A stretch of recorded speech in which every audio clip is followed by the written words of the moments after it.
What's up, everyone? Michael here with another vlog. Sorry for releasing 2 vlogs in a row. The one yesterday was actually supposed to release like a week ago, and I just kind of didn't because I had other videos to release and stuff like that. So game in the background is Dead Cells. I need to start saying what freaking game I'm playing in the background because it's kind of important, and people have been wondering for every once in a while. I get asked like, what game was that? And it's like, I forgot to mention it because I'm an idiot. But anyways, I want to talk about passive self-improvement today, which I'm not sure exactly if that's what it's called, but that's what I call it because it's kind of like getting into the mindset of just passively improving everything that you do. What does that do?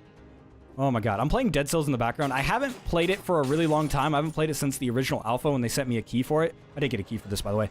And so I played it for a little bit because I tried recording this video a little bit ago, and I realized that normally vlogs are like one take sort of things, but I've kind of realized that this was sort of an important topic that I kind of want to talk about. But yeah, so I'm going to be completely confused in this sort of playthrough that I'm playing here, so I apologize for that when I get completely lost.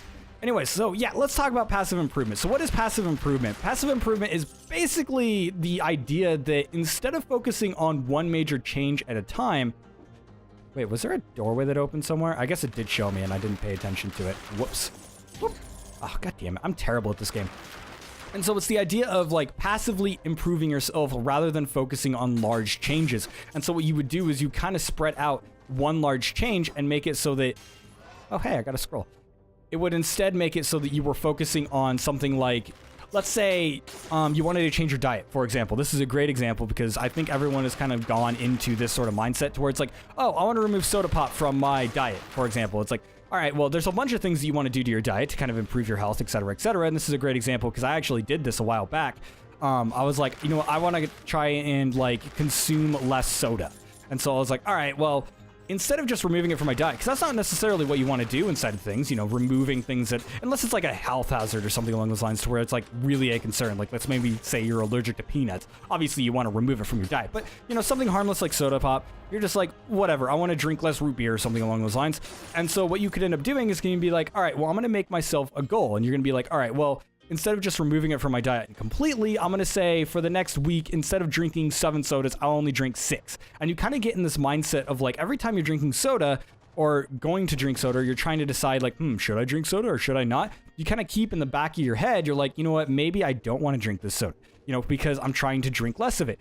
And it's the entire idea of not necessarily making changes, but instead changing the mentality that would then force those changes upon your lifestyle. And it is sort of a lifestyle change. However, you can actually like put this into a lot of things, and it's actually just one of those kind of mindsets that you can put into literally anything. So let's say creative work, for example, which I'll talk about a little bit later, or video games, for example, and game design has actually picked up a little bit on it as well. I think I'm supposed to be getting a new ability that I can get up there for because I can't reach it. This game has some Metrovania elements and I freaking love it. So yeah, it's just a really interesting topic. So what kind of spurred this? Well, you might be hearing my voice and being like, it might sound a little bit different. Maybe it doesn't. I don't know yet. I haven't actually recorded a video with this new microphone, but I ended up getting a brand new microphone. And so this new microphone is pretty beastin' actually. And so I ended up getting an AT2035, and it's fairly decent, I would say. And so I ended up picking it up because I wanted a better microphone. And a lot of people were complaining that they're like, oh, I'm hearing breaths, my volume was peaking all the time, and it was just my audio. I was doing as much as I possibly could, but I definitely wanted to improve it. And the thing is, getting a new microphone has been an idea for over a year and a half ago. I made a plan to upgrade my PC and upgrade all my equipment for about a year. And so about a year and a half ago, I ended up having a time to where I was in between jobs. And that's why it took a little bit longer than a year. But I was like, all right, this is how much money I'm going to be earning. This is about how much money I'll have in funds. And this is how much I'll put into like making new equipment, et cetera, et cetera. And so I ended up going through and I'm like, all right, well, cool. So I ended up getting my GPU first, and I upgraded my CPU and my motherboard. And then I got new RAM. And then I got my SSD. And now I finally got my microphone. Now, I didn't end up getting a tablet like I thought I was going to. And I didn't end up getting, sorry, a little bit choked up today. And I didn't end up getting a new computer case or anything along those lines. But they weren't necessarily things I needed to. I almost did get a tablet because I was looking at mobile games, stuff like that, to end up recording on those on because it would actually go in with my whole thing. And then I was just like, nah, don't need it. But the entire idea about that was instead of focusing on trying to build up all the funds, which would have taken over a year, and not having that upgrade for over a year, instead I made passive improvements to kind of like what I was getting. And it made it so that I was constantly thinking about, like, maybe I want to get this instead of this, and I was actually thinking constantly about how to upgrade. And you can put this into a lot of different mindsets, and so, once again, it took so long for me to get a new microphone for that reason. But it also went into the fact that I was able to look at it and actually make a very educated guess, or not guess, but educated decision on what I ended up wanting to pick up. And I've been able to apply this to pretty much everything. When it comes down to content creation in general, this was not the only thing that was in motion. For example, I've been having some passive improvements to my thumbnails, for example. So like every thumbnail I was doing, especially for the Doki Doki series that me and my friend ended up doing, which we finally released our finale. So if you want to watch through that, it's actually pretty fun. It's a little slow to begin with, but it's actually pretty fun. That was his very first Let's Play, by the way. So Evan the Tank ended up joining me, and he had never done a Let's Play before, and he did fairly well for his very first Let's Play, I would say. And so it's actually quite fun to end up watching through. But yeah, so like the entire idea, every time I did a thumbnail, I'm like, all right, what can I do different this time? And how can I improve my workflow? How can I make it so that I'm faster at this? How can I set up my template to do different things? And how could I just, passively improve things as it goes? And by doing this, you kind of get in the mindset of constantly looking for improvements. When I was drawing, for example, I've been drawing a lot for my game projects. I haven't been updating my blog like I said I was going to, which seems to be a theme. I just cannot keep blogs updated, and it's just a problem with me, I specifically think. I just cannot upgrade things for some reason, so I apologize for that, but regardless, I've been sketching a lot for that type of stuff, and I've been practicing a few sketching things. And so one thing that I noticed that I was doing a lot in my sketches that would end up taking a lot of extra time was I was doing this thing called chicken scratching, which is, I don't know if they still call it chicken scratching. They did when I was back in middle school and high school, and I got made fun of it in art classes for it because it was just kind of funny. It's not a bad thing at all. It's an art style. However, chicken scratching is basically where you, instead of making one concrete line, you make a bunch of smaller lines to create one concrete line. And I didn't do it in most of my polished work. And when I was painting, I never did it. And so it didn't affect my painting, and it didn't really affect the quality of my drawings. In fact, I'll throw up one of my favorite drawings that I did completely with chicken scratching, intentionally so, to give it kind of that scratchy look. And it's actually one of the spaceships I had for a closed game project that we worked on called Second System, I believe is what we ended up calling. It ended up closing down. Unfortunately, we never ended up finishing it. It was going to be a twin-stick shooter. Someday I'll end up going back to it, but that was one of the ship designs, and it's like a shark. And so the advantage to having, chicken scratching is actually pretty cool. You could actually make really soft lines, and you can make it so that you add in a lot of texture as you're drawing. And so I love that. But I noticed I was doing it in all of my sketches. And it wasn't necessarily stuff that I wanted to. Like, for example, for that one, I specifically used that art style because that's the art style that we were going with. And so it was going to be more of a softer art style that was more supposed to look futuristic. And so everything was supposed to be smooth and feel like it was very lightly textured. And so that was the entire idea. So that was intentional. But other ones weren't. And so I'll throw up like one of the character sketches. I don't know. I'll pick one of my character sketches. I'll just pick a really basic one that shows off the example really, really well. And so there's, I was drawing faces, for example, and I realized I don't need to do chicken scratching. There's no point to it, and it doesn't improve the drawing. And so I ended up just kind of making a habit of not chicken scratching unless I actually wanted to. And it vastly started to improve my workflow. And it ended up making it so that sketches were a lot quicker, and it made it so that I was able to make sketches that were a lot cleaner as well. And so, like, in general, obviously the style was toned down a little bit. When I actually do my style and do finished work, I have a specific style that I do. But it was just one of those ideas to where instead of focusing on one specific change, like I didn't stop chicken scratching. I was just like looking at it, and whenever I was chicken scratching, I'm like, let me retry that line without chicken scratching. And so I would end up redoing the line. And then it's just eventually, after a few days of doing that, I was just instantly able to just draw straight lines and just focus on a single line rather than a bunch of lines. And it's just the entire idea of not necessarily focusing on removing something or just making a drastic change. It was the idea of sort of making it so that I could just slowly change something. And it's all about changing the mindset. Ooh, I could use a freeze bomb. Let's do it. I like freeze bomb. I haven't been using my... What does that do? Oh, that's a turret. Okay. I haven't been using my other abilities. I don't necessarily know what I'm doing in this game because I just booted it up. Now, how can you apply that into other sorts of work as well? Let's say programming, for example. Let's say you make this large program. Like, for example, I do Skyrim modding and things like that. So let's say I have a really complex mod, or you have a really complex mod, or you have a really complex game with a lot of coding and it has a lot of variables. And you ended up doing something very inoptimal with your variables. You ended up making it so that every single time you used a variable, it had a very distinct variable to it. Like you defined a single variable to that one instance. So let's say instead of doing that, you're like, this is very inefficient. How about I just use X, Y, and Z for everything that's going to be repeating throughout an entire function? And so if you don't know programming, that's going to sound super confusing. Basically, let's say you're writing a paper and then you use the same word over and over again. And so instead of doing that, you're like, all right, well, what if I end up using a single thing to where it would just make it so that every single time I would end up stop using that function, or ended up not using that variable, I would just end up reallocating something else to a single variable. That way, instead of using 50 variables, I'm only using 3. And you don't have to go back through all your code. This is the idea of passive improvement, is that you don't have to go back through all of your code and fix it one by one and then realize you don't want to do it later. And you don't necessarily have to do it, at once either. You don't have to be like, you just have to be conscious about it. And it's the entire idea of just constantly trying to figure out ways to improve things a minor amount. And so, for example, like you're going through your code, if you realize you're making a variable, you're like, because you start thinking about it and you're like, do I need this variable here? Could I end up using this variable in a different spot? Could I end up using one of the globally defined variables instead? Maybe I have one inside of my function that's just at the very beginning, and it's just a single function to where it's like, oh, it's going to do this. And then it, again, uses something that's completely unrelated. And so maybe you can end up looking at that and be like, maybe I could just use an XYZ variable that's just global throughout the entire function and not waste memory and not waste space and not waste my time. Program, what does this do? Oh, I can rub them. Oh my God, rub it. Yes, rub it. It didn't do anything. I'm actually disappointed. Also, that sounded really terrible when I ended up saying that, so I'm not going to do that again. Wait, I thought I saw something. Hold on. What? Oh, apparently you can fall too far. Open? Oh my God, there's a door. Nothing at the door. Okay, there's 2 dots on it. Do I knock twice? Sorry, I got distracted by the game. All right, I guess nobody's home. Nobody's home. Okay. Anyways, back to what I was talking about. And so it's the entire idea of like, when you end up going through your code, you're just supposed to be knowledgeable about it and just be like, what can I do to change this? What can I do to improve this? What can I do to do this and that?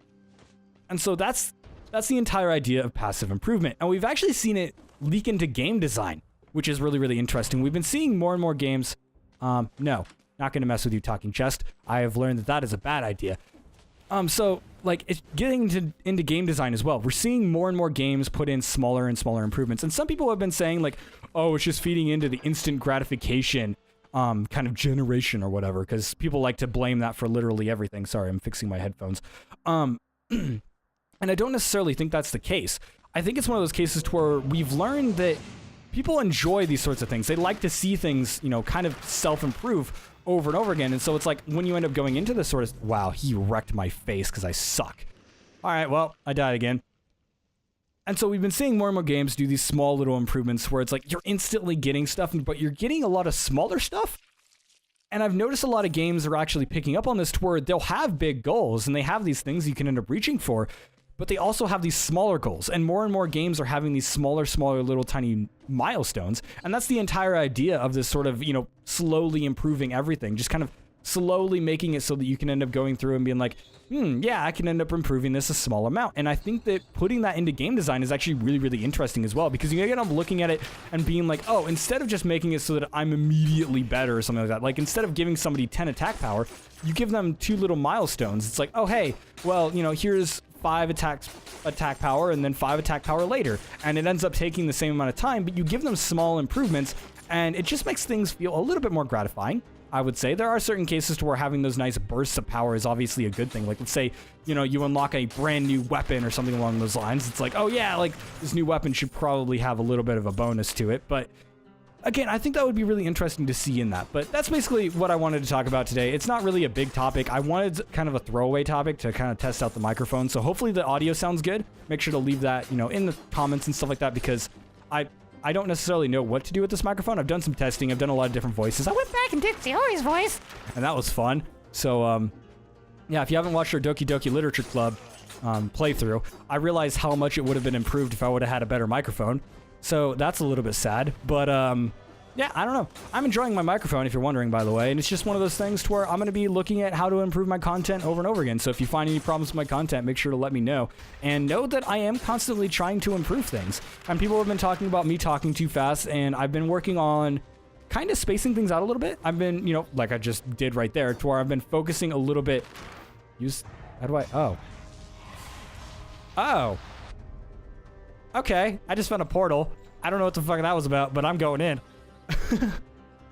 Kill all enemies and make it to the exit without being hit. Well, this isn't gonna happen. Wasn't gonna happen. Door has been sealed.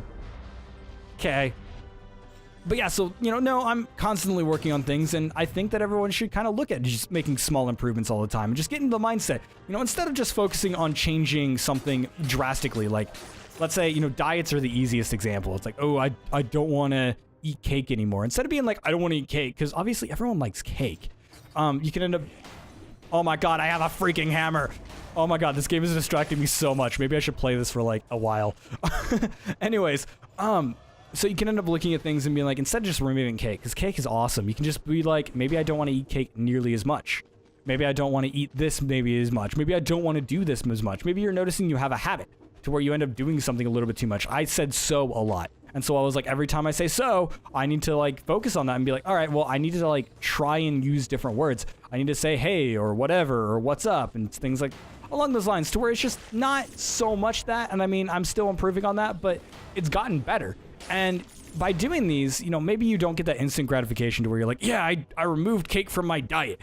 But you can end up looking at it from the long term, and you just end up changing that mentality to where instead of focusing on, yeah, I'm no longer eating cake, you just realize that eventually you don't really care anymore. You just stop wanting cake. You just stop, well, not necessarily stop wanting cake. Everyone wants cake.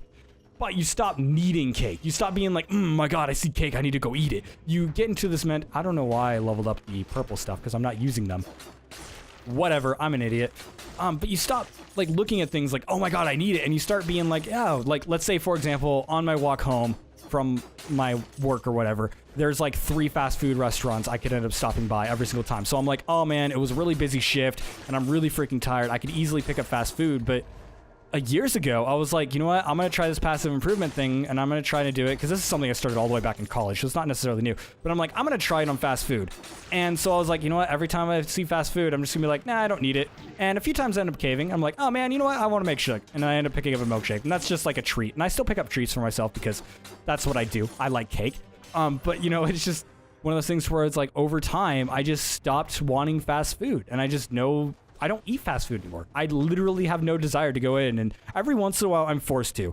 Or when I'm with people, then you need to get something fast and I go and get fast food. But again, it's just, on my own, I do not go and get fast food, which wasn't always the case. I used to go and buy candy all the time as a kid. And then when I started that passive improvement thing, I was like, you know what? I don't really need it. I don't need to go and get it all the time. And so I just didn't. And then maybe that's just me. Maybe I'm in the sort of minority that's able to kind of change their habits that way, and maybe that's 100% unique. And this obviously won't work for everyone. There are a lot of people with addictive personalities that definitely won't work for. But again, it's like, yeah, I don't know. It's just an interesting topic, and I just wanted to talk about it. And I've been using it as an excuse to play Dead Cells. So there we go. And sorry for kind of being all over the place. I'm super tired. I had a super busy day at work today, and it's like 9 o'clock now, and I'm just like exhausted. So I'm going to go ahead and end this here. So thank you guys so much for watching. Make sure to like and subscribe for more content like this one and my other styles of content as well. This isn't normally what I end up doing, and I released 2 vlogs in a row, which I don't normally do either. I might release more of them. I'm trying to do more vlogs because I feel like there's a lot of interesting topics I can talk about. I'm just going to be more awake for most of them because I tried to do these in 1 take. This one took 2 takes because the other time I tried recording this video, it didn't make any sense. And I'm like, I'm too tired to record. And then I was like, I'm going to try it again. And I don't know if this time was any better. So I don't know. Anyways, you can end up also leaving your thoughts and comments below. Maybe you've tried this lifestyle. Maybe you have other sort of suggestions on way to improve creativity. I don't know what you can comment about. Comment about stuff. Comment about how my microphone sounds. Like I said, I haven't actually released a video with this yet because I just ended up getting it.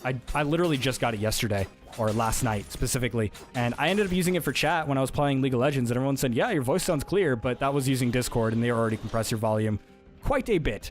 And so, yeah, I don't necessarily know how to sound, so hopefully it sounds good. Hopefully this wasn't a waste of money. I mean, I doubt it's a waste of money. I learned how to use XLR and stuff like that, so it wasn't 100% a waste of money, but yeah.